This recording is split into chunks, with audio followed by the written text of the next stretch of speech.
Good morning, everyone. We have Philhen with us, who manages the compliance, voice, and reporting team within CNQ. Hi, Phil. Please accept a small gesture of gratitude. Thank you. Thank you for joining us today on one of our risk principles, skills, and capabilities. We would like to ask you a few questions to know more about how you, as a leader, have been practicing skills and capability risk principle in your career journey.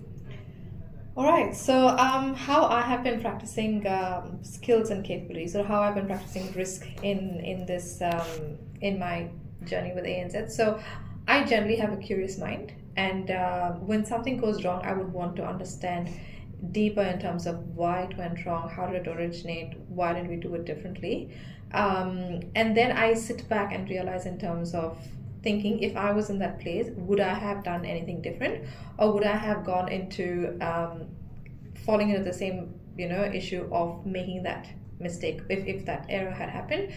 And then I start from there in terms of, okay, what could have been the root cause, what can we fundamentally change, or what can we look at implementing that might not allow that issue to happen again. So that, and then sometimes I look at Google some solutions if there's anything that is industry wide that's picked up and adapted. Or even sometimes even you kind of stumble upon some LinkedIn videos or YouTube videos which really gives us some good insights in terms of how different industries have adopted to solutions that might work well for us as well. So it's just the curious mind that I that helps me keep going with learning and keeping myself updated with new things. Thank you, Phil. First question. In your early days, how did you work on the feedback given to you by your leaders?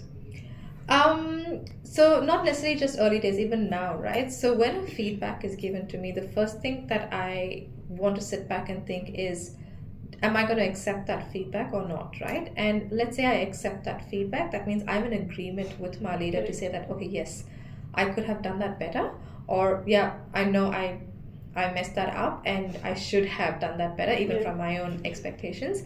And then if it is a situation where I messed it up myself or I had high expectations, then I will have something in mind in terms of, okay, how can I work towards fixing that or working on that?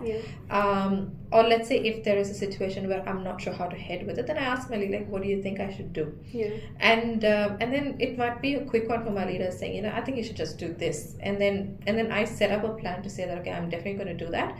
And when the next situation comes up to say that, okay, it is time for me to deliver, course correct that situation, I make sure that I put in that effort to do my background, do my homework, do my readiness for that meeting or for that presentation, so that next time when I get into that situation, I have done better than where I'd rated myself, either with for self reflection, or I go back to my leader and say, okay, now how do you think I did from there? So that's how I work on my feedback. Nice. Well, I think we would also try to do the same. Our next question, Phil. Have you faced any risk-related challenging situation in ANZ, and how did you overcome the risk associated to it? So in my current role, the one thing that we work on is, or heavily emphasize, is the risk exposure that we have every time we transition a business. So when we say the risk exposure is high when we have to transition a business where the capability is new to Bangalore from that particular business standpoint. So for example, let's say today, I'm sure all of us know, we talk to the customers, brokers, solicitors, frontline bankers, and the frontline staff, right? Now let's say we have a business where they're not used to talking to a customer. They're talking to a broker or the branch or the frontline managers, and now the business has to start talking or making calls or taking calls from the customer. That is an exposure to risk for us in my role. So what we do is an understanding to see if, from a skill perspective, do we have the skill to do that job in the center, in the GCC? We say yes. So skill is basically what? So do we first see if we have the skill to do that job, and then we look at the capabilities. So do we have the capability in terms of how to do that job? Yes, no, maybe. And according to that, we will suggest a way forward to the business to say that, okay, we can look at hiring from so and so business because they've got exposure to this capability. If not, we'll go to the market and get stuff. We don't generally do that consultation or recommendation to the business because the business already know that. But what we want to always flag off is saying, when we are moving from one type of business to another, or one type of calling risk exposure to another type of calling risk exposure, the business is aware, saying the risk exposure automatically goes up once the business is offshored from Melbourne, from Australia to Bangalore, and the moment it moves from ANZ staff to a customer.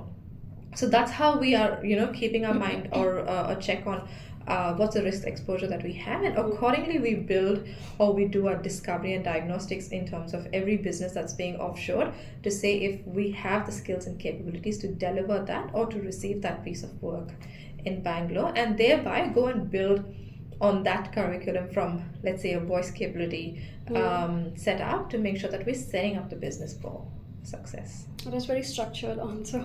I felt that was nice. And our last question for you today: how do you define I am responsible? I'm sure all of us would have heard risk is everybody's business or risk is everybody's responsibility. I'm sure most of us, if not all of us, would have heard about this RACI matrix, where anything that we deliver, right, even from a project standpoint or from any delivery standpoint, we follow the RACI matrix.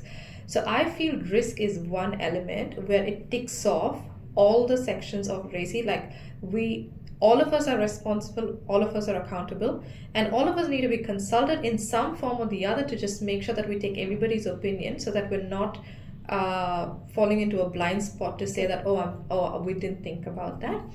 And I think all of us need to be informed about any situation that happens in the GCC so that we are risk aware and thereby being risk averse as well, to make sure that we don't have a situation where it's going to be like a repeat thing.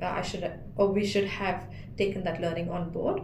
So I think that's how I see being risk. I am responsible and basically responsible for risk. Thank you for sharing your experience. That was the last question. It was very insightful. Your responses were invaluable to us, and I'm sure everyone on the call has a takeaway from this interview. So thank you, Phil. Thank you. Thank you, everyone.